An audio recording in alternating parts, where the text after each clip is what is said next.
Hello students, this is first video session for assignment 7.2. We'll let us just first question in this video. The question is obtain second order differential equation of charge for series LCR AC circuit. Very small topic. Let us start.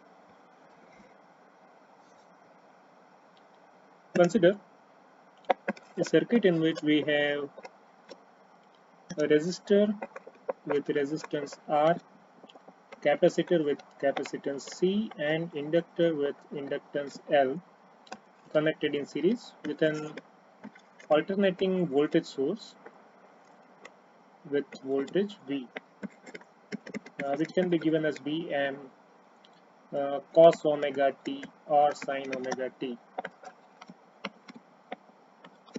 Now we know that if we apply Kirchhoff's second law, V supplied voltage has to be equal to voltage across resistor plus voltage across capacitor plus voltage across inductor, isn't it?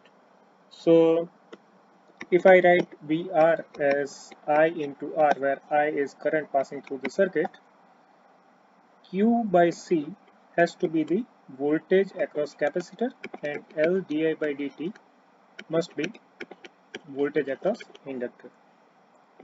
So can we write it as R dq by dt, because current is charge passing per unit time.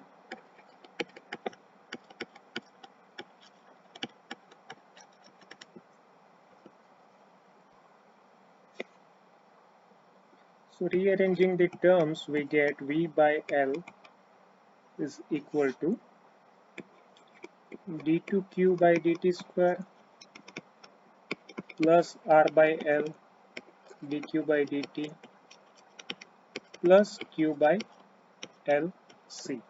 What did I do?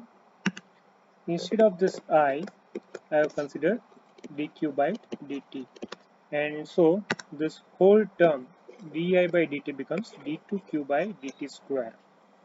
As the equation is divided with L on both sides, left side becomes V by L, you have R by L here and Q by LC here, okay, because equation is divided. So this is the equation in which we have second order differentiation of charge, and hence it is called second order differential equation of charge. So that was the topic. Thank you.